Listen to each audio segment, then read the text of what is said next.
What's up, guys? Welcome back to another episode of Catch You Later. Now, this is not the episode I planned on releasing. I launched in Lake Catherine today because, as you can see, conditions are pretty perfect. There's only two problems. The tide is extremely low and there's almost no water I can get into, which may work to my advantage. It's Saturday, and I guess there's a third problem. The water is filthy. But I think we can make something out of this. Join me, let's see.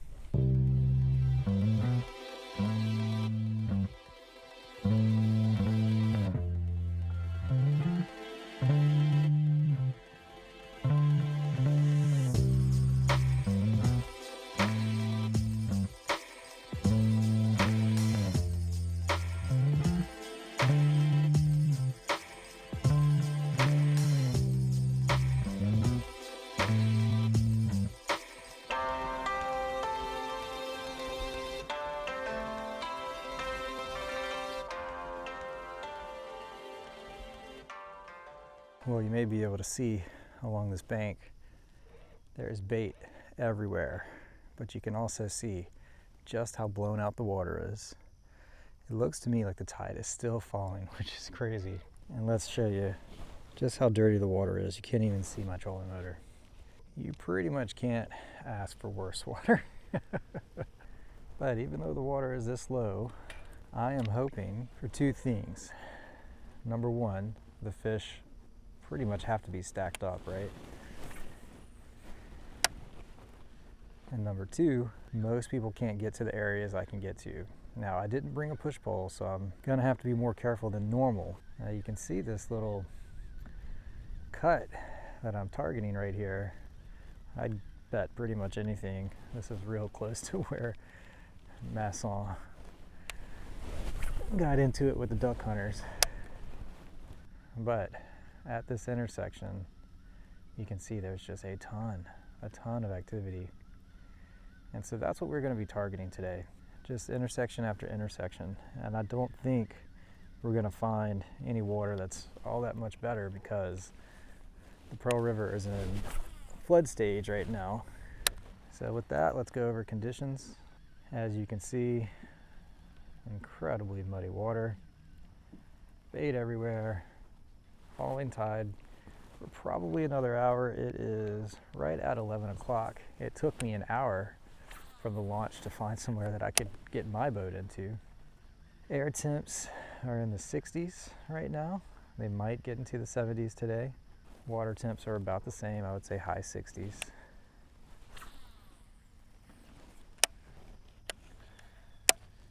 I'm starting off today with what worked the last time I was in this region. Marsh Demon in Mardi Gras color. So I chose this lure because it's a loud lure. And what I mean by loud, I've talked about this in several episodes. This comes from another YouTuber whose name I can't remember. It's like Bass Fishing HQ or something like that. But he came up with this framework of loud and quiet water. We are in extremely loud water right now. Oh, there's a red. Oh, it's a trout. Oh, oh, that fish tattooed it. That's why I thought it was a red. Oh, let's see if there are any more right there.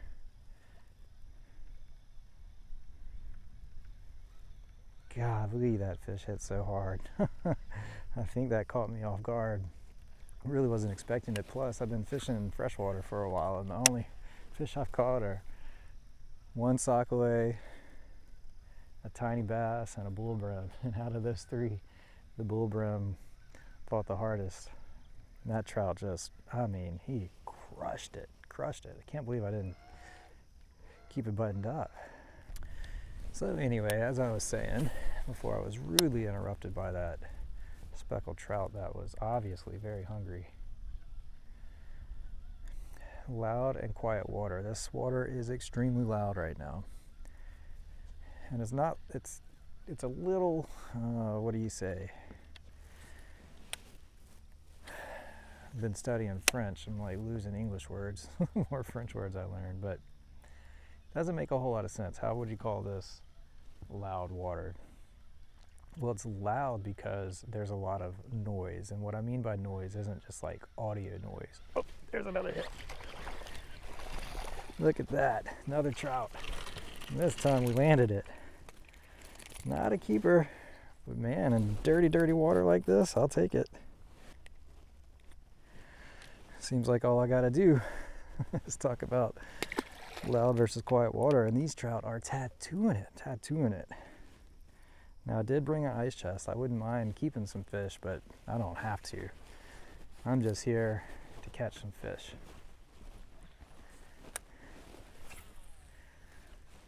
Still haven't got this loud versus quiet idea out. But what I mean by noise is, think about noise when you're listening to music or you're just trying to go, throughout your day. Noise is just something that makes it hard to hear specific things or focus on specific things. Noise clouds signal. That's a way to think about it. And when the water is dirty, dirty, dirty, dirty, I can't say dirty enough, like it is right now, I mean, visibility is 2 or 3 inches, right?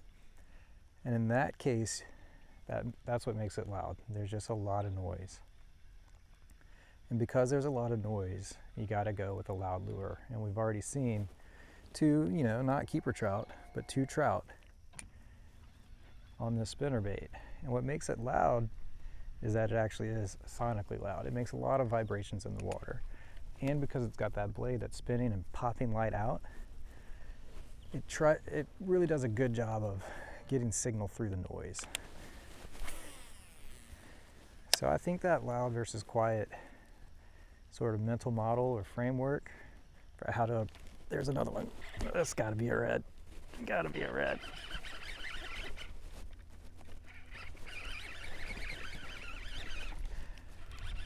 All right.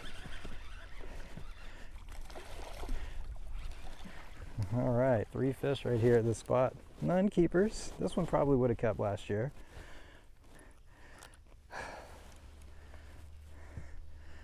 This is how you do it in muddy water. Well, this just goes to show me something. So I've been talking about this loud versus quiet idea, basically the whole episode. But that is a framework that I feel I can say pretty confidently it just works. But I think the other thing that works, or something I've been trying to talk about while I fished the Blind River, Tchefuncte River, and Bayou Platte, I think pressure matters a lot. And when you're fishing the marsh of Louisiana, I mean, it's hard to find somewhere that is pressured, The marsh system we have, especially in southeast Louisiana, but throughout the entire Louisiana coast, is so vast and so deep. And you can do what I'm doing now. Look at this bird over here. I don't know if my camera's gonna pick it up. Oh, just had a hit. But anyway, our marsh system is so vast and it's so deep. It's hard for anything to really be pressured here. There's just so many places for them to go, but when you're fishing, the Tchefuncte, Bogafilaya, Bayou Platte, those are small, contained bodies of water. And because they're small and contained like that, pressure just mounts up a lot. Anyway, that's all just long-winded waves threw right into something's mouth. My gosh, they are just really bunched up right there at the mouth of that Trout. Since I'm doing office hours, my daughter Tallulah wants everyone to know she is now 5 years old and can ride her bike without training wheels, so good job, T. There's just so much bait right here. I'm just pulling my lure right over it. That's why all those fish are stacked up right there, but haven't had a hit in about 5 casts. So I'm not following my 3 cast rule. It's time for us to move on.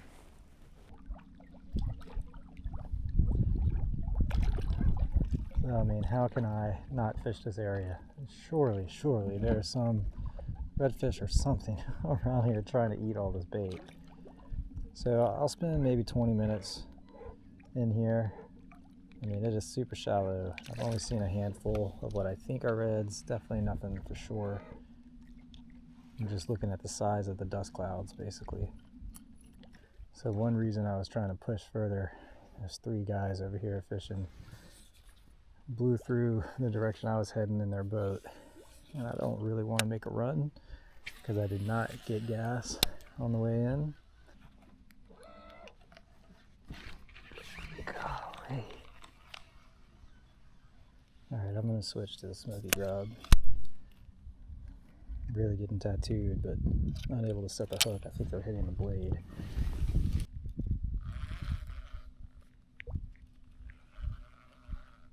There's one. There's one. Oh! Oh, that's what it was. I don't know if y'all saw that on camera. I'd bet anything that's what hit me. That big giant gar.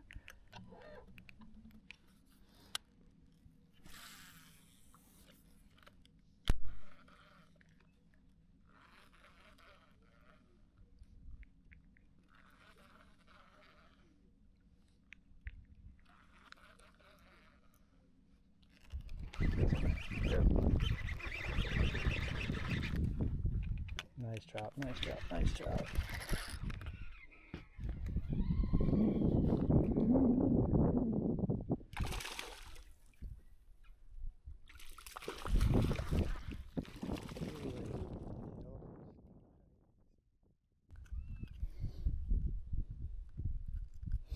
All right.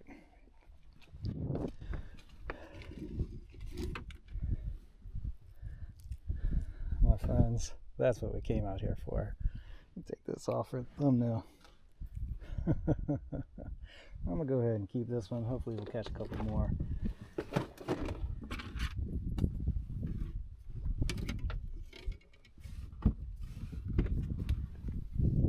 Actually, you know what? I'm gonna let it go.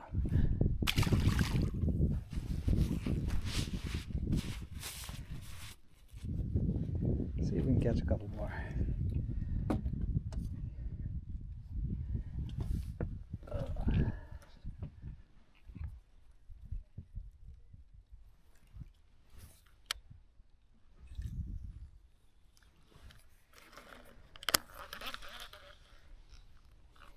So that's that salty grub, man. It just works in dirty water.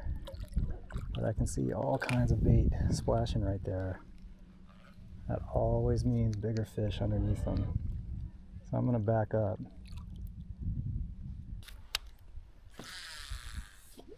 All right, 3 cast rule is in effect. And that's why ultimately I let that trout go. It's not crazy fast action, although that was a trout right there. Not fast enough action for me to stay, and plus we got this company. Look at this, look at all the bait blowing up. Oh, just had to hit.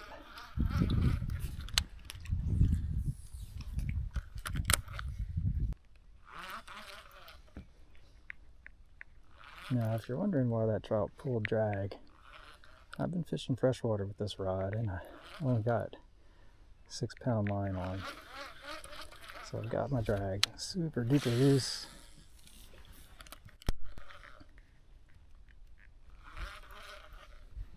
Just to limit the break-offs.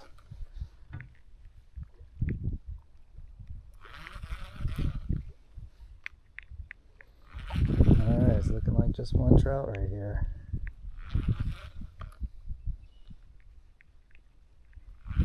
It was a nice one though, definitely worth it.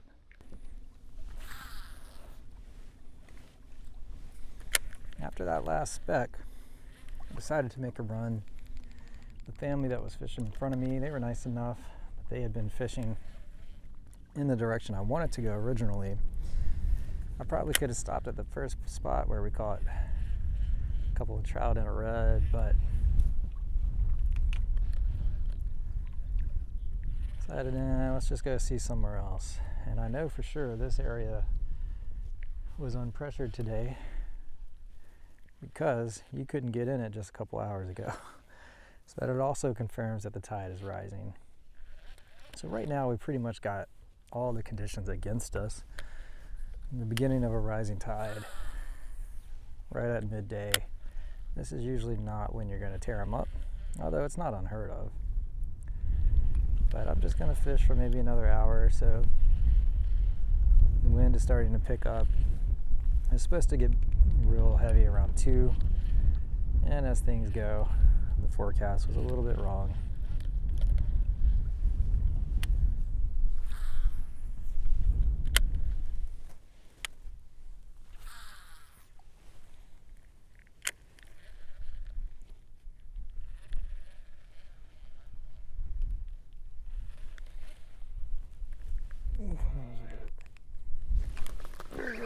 Got him.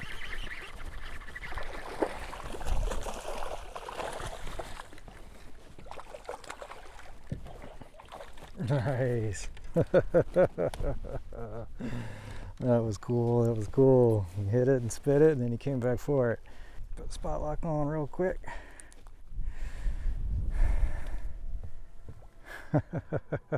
That may be the last one. Probably not a keeper, but I guess I'm not keeping fish today anyway. What a day, y'all. I didn't know what to expect. I just knew that I had to go, and that's the name of the series. You gotta go to know. So that redfish was the last one. As always, like and subscribe. Big shout out to Tyler at Marsh Demon Lures for hooking me up with that. That's become a go-to search bait for me. Of course, that H&H and Salty Grub, not sponsored by them, but man, does that thing work. And I guess without further ado, family and friends first. Again, like and subscribe, and I will catch you later. See ya.